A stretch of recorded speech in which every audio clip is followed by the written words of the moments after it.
What is up, heroes of Dominion? My name is Charlie, this is Hero War Central, and in this video I want to talk about the Lessons on Love 3-day event. I want to talk a little bit about Lian, I'm going to talk about my absolute favorite team with Lian, and I want to talk about how awesome she is in the meta, your meta, my meta, the server meta, whatever meta. And I think that by the end of this video, you will reconsider leveling her up if you have not already. But if you do stick around to the end of the video, we're going to do a Facebook and web sweepstakes. So stick around for that. Loyal viewers, I know we're going to watch to the absolute very end anyway. But let's first break down the event. It's only a game. Why you have to be mad? So Lessons on Love is one of the basic soulstone events. You can get soulstones for Lian, you can get dolls for Lian. You can get some emeralds if you buy VIP, and remember, get VIP is buying skins, buying emeralds, buying bundles, buying Valkyrie's Favor. Anything that you buy in this game will get you VIP points that you then can get a refund on the emeralds, as well as some of these Lian dolls. And then finally, we have login during a special event. Now, you can easily get Lian soulstones year-round from the Grand Arena shop. And once you get the Grand Arena unlocked, and I'm not 100% certain, I think it's level 40, maybe level 60, I can't quite remember. Once you get the Grand Arena unlocked and just start being in it, you don't have to have that high of a rank in order to get, start getting points every single hour. I'm sorry, Grand Arena coins every single hour.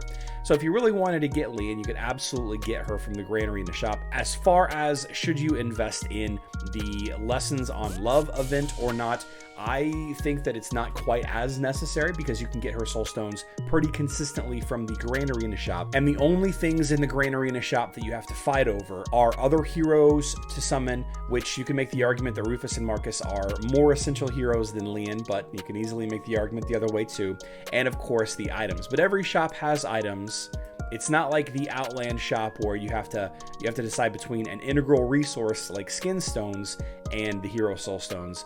This is a relatively easy choice to spend your coins on. So if you do not plan to use Lian immediately, or if you're not trying to get her to absolute star immediately, maybe not dump your extra resources into this event. But if you do like Lian, and I love Lian, then you wouldn't be wrong. Lian's great. Lian's fantastic. So Lian used to be pretty amazing, and then she got a slight tweak that made her even better. Now, the thing that you need to know about her is that she is the only hero in the game that can charm. Okay, there are other ways and things that can charm heroes in this game, but her ultimate ability, Enchantment, will put the entire enemy team to sleep.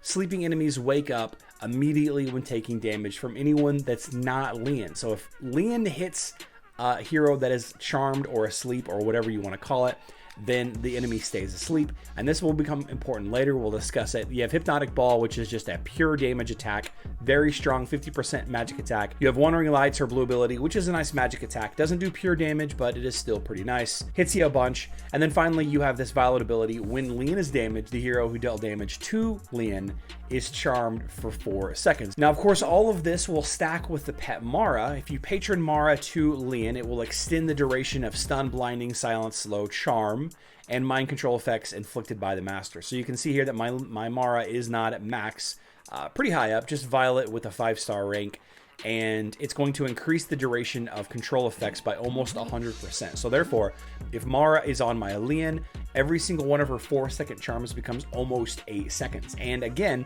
they can be broken if somebody hits them, but if only Mara hits them, they stay asleep or they stay charmed, whatever you want to call it.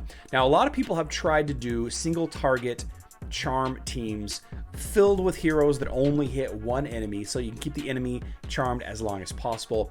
Historically, those have never really worked out. You're welcome to try them if you'd like. Fill your team with single target damage dealers and go crazy. But what I've found a lot of success with is just the small amount of control that she does here and there is enough to make her useful. So many heroes in this game do area of effect damage. That is, they hit your entire team, right, with a lot of small attacks or, you know, frequent big attacks in the case of like Dante or Kark, that having them charmed for 4-second chunks randomly throughout the battle messes up the opposing strategy, messes up the opposing enemy's synergy so much that it is, you know, it's enough to include her. Now, I've already mentioned how many enemy heroes have area of effect attacks or a lot of really small damaging attacks in my Corvus is the best tank of the future video that I did a little while ago, and how he counters so many heroes because so many heroes do area of effect damage or hit multiple targets. But you can easily go down the list of heroes and consider each and every one of these having multiple attacks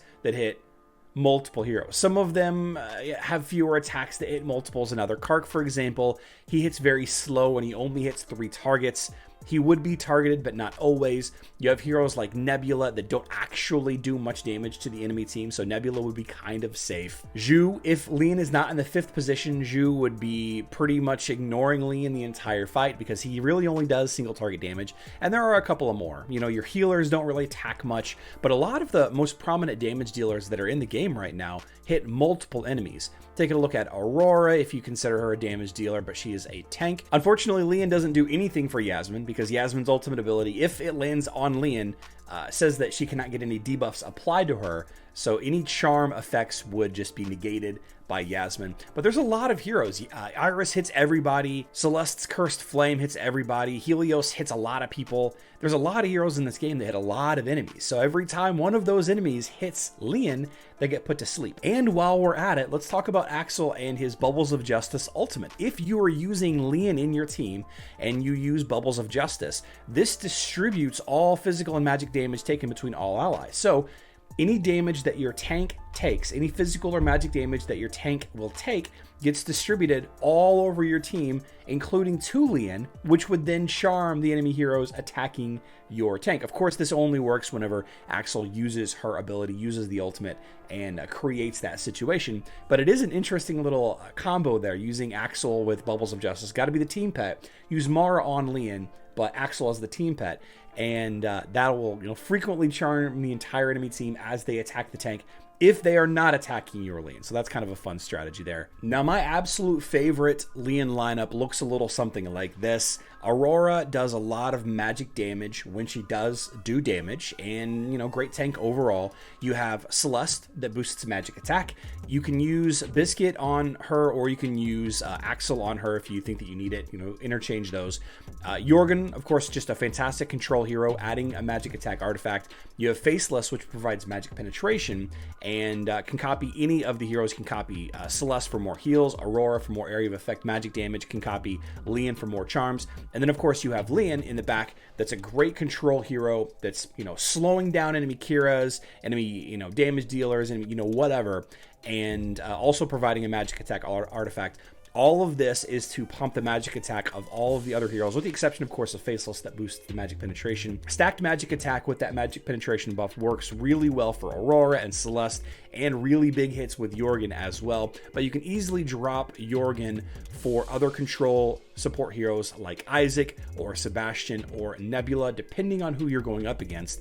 And additionally, if you're looking for a more effective healer, you can absolutely drop Celeste out for Thea or Marcus, or in some cases, Martha is the better choice, depending on who you're going up against. But the idea is that Celeste is there to stack that magic attack very quickly so that your other mages can do some great things. Now, I do want to mention before we kind of move on and wrap up the video that there is some fantastic use cases for Lian. Sometimes you can use her as a tank. There's a very interesting lineup popularized by a player named Jury here on server 25 a little while ago, and it utilized Lian as a tank to charm the enemy team.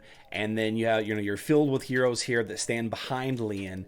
And this is an effective lineup. It's kind of a niche thing. People don't know what to expect when you go up against it, but it's kind of a fun team to try out in max testing if you've got a little bit of time. And in some instances, if you really know what you're doing, in some instances, a Lian Dorian lineup can absolutely shred some teams. Let's go ahead and do a giveaway real quick. In order to enter, all you got to do is be a Facebook and web player and leave comments on my Facebook and web specific videos. My most recent video didn't have a ton of comments on it, only 55. Let's pick a winner, Ray Johnson. Congratulations, Ray. Reach out to me on Discord. We will get you your prize. So I'll go ahead and put a video on screen now of a Lian Dorian team basically taking care of business, and I'll also put on screen that Lian tank team. If you're interested in learning more about the ins and outs of Lian, you got to watch those videos.